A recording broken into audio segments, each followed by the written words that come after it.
Alright everybody, I need ideas for my next video. Well, some of the subscribers suggested some more The Loud House from comics. There's this one called It's Not Your Fault that, as far as I'm aware, is about, grape.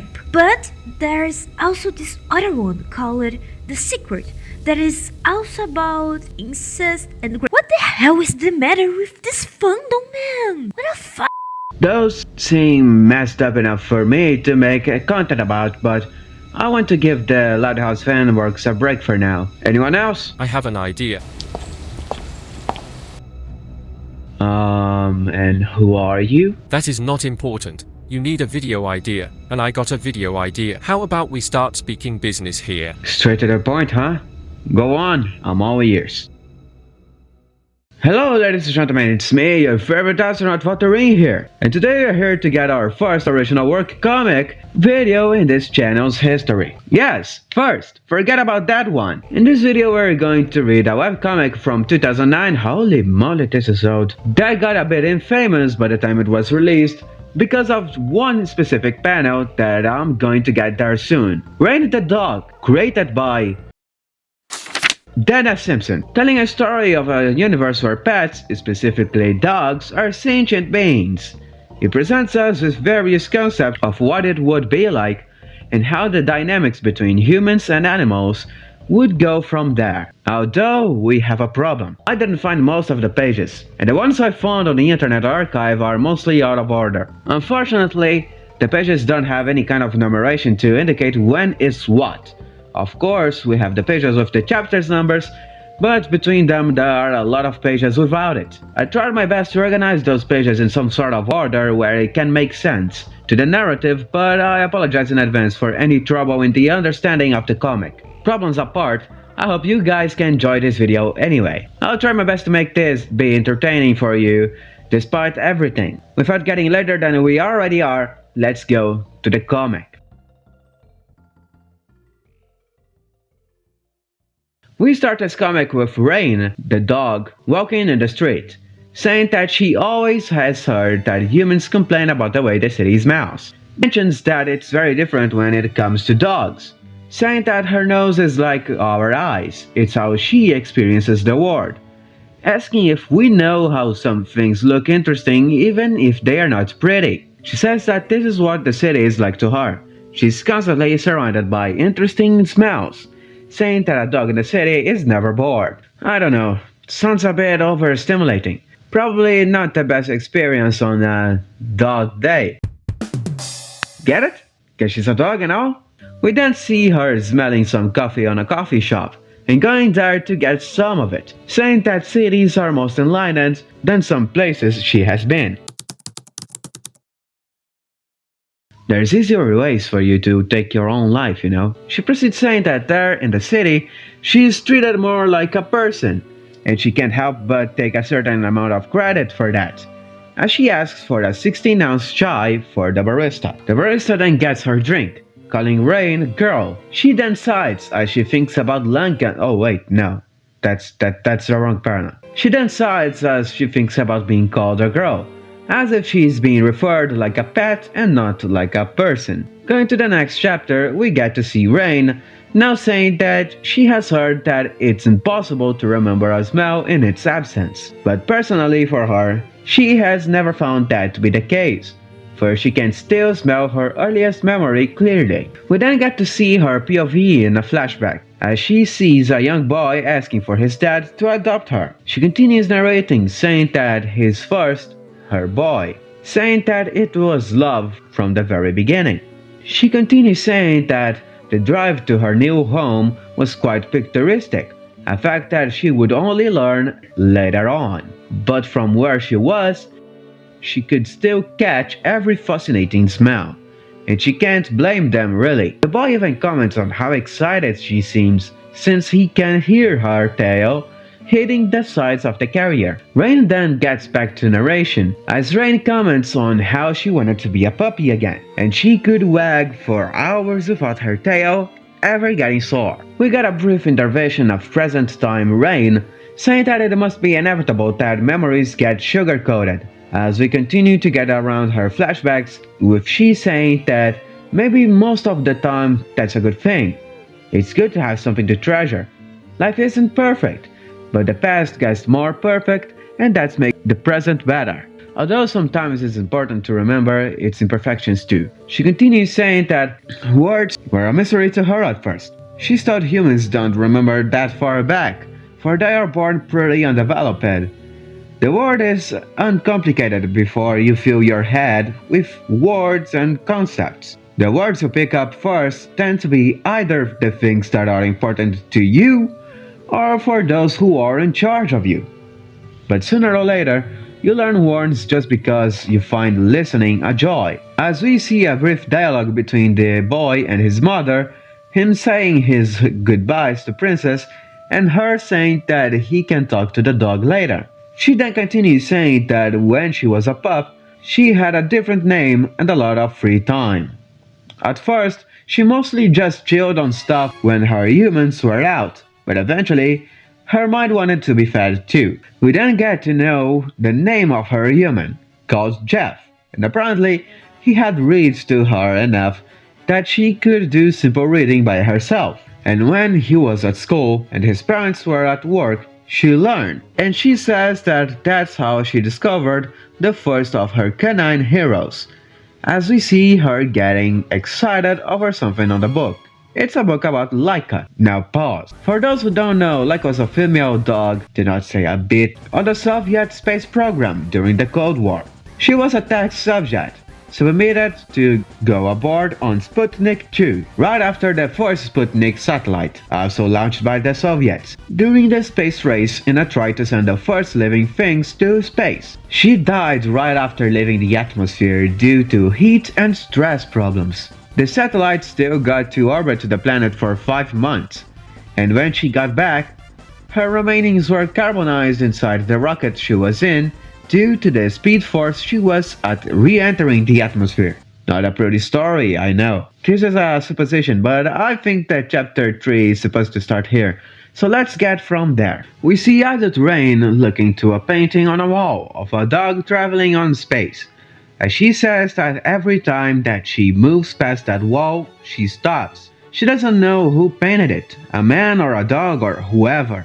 But if you ask any human about a heroic dog of the 20th century, those who say Lassie think she's so cute. Oh wait, it has to be with emphasis. She's so cute. But people who are serious would say Laika. Raine gets amazed about how someone like her had gone where no human was brave enough to go. Someone like her had changed the world. It was the first time she remembers of being proud of her kind, and she was pretty obsessed. We then get a collection of dialogues mixed with narration. First we see Raine asking to play as Laika, and suggesting Jeff to be the ozone layer. How would that even work? Whatever. To which he denies, saying that he wanted to be Darth Vader or something like that. Next, we see her telling Jeff about how Laika was a tramp before getting famous, as her narration self says that she only had the first chapter of the book, but she memorized it very fast. And she says that she was so excited when after a couple of years Jeff brought home another book,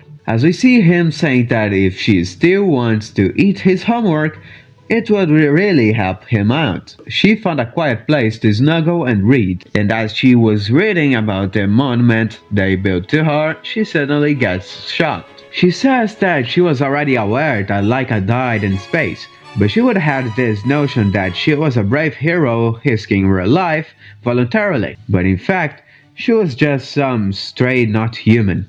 Nobody's pet. They thought it was expendable.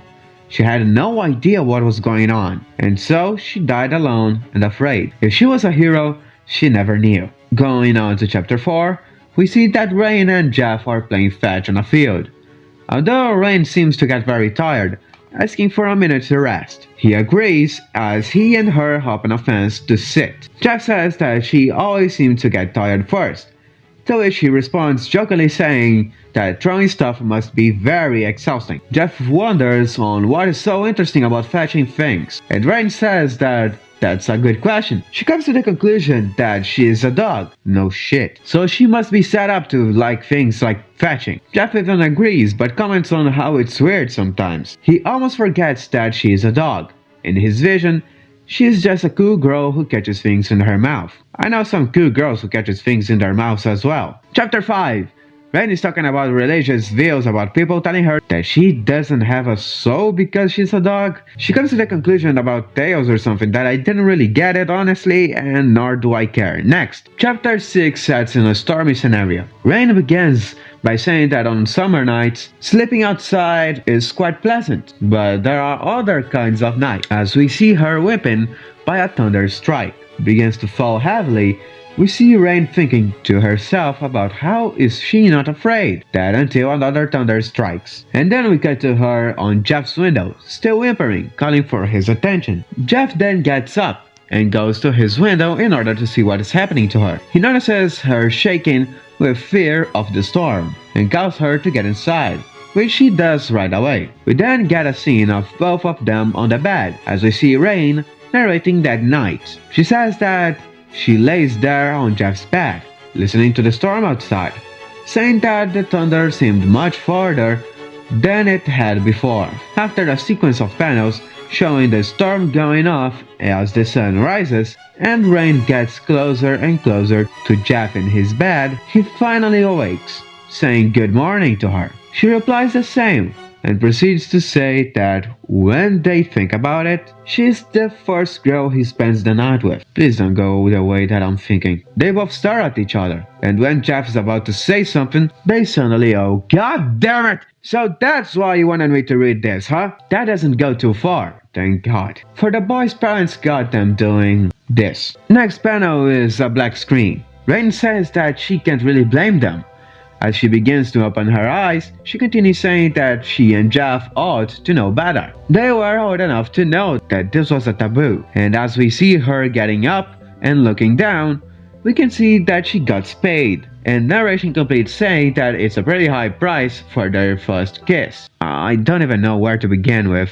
Let's go for parts. You get your son making out with the family dog. Never in my life I thought I would say such a thing. And your first thought is like, let's spay the dog because? What are you thinking you're going to solve by doing this? Really? In chapter 7, we start by seeing Raine getting some prescription medicine for her, and proceeding to show us that they have her current owner's signature on file there. Wait, current owner? Aren't you like a fully sentient being? Why do you have an owner? How does that even work in a society? Is this some kind of fetish, or why am I even bothering and asking this now when you showed yourself a sentient when you were a puppy? Let's just continue with this already. She says that one of the things she loves about the city is that it seems like there is an endless supply of second chances. And also there's lots of coffee places within walking distance that allows animals, so she can talk to a friend, as we get a glimpse of a black cat reading a book in one of said coffee shops. Raine gets closer, calling for him. The cat then says to her that there she is,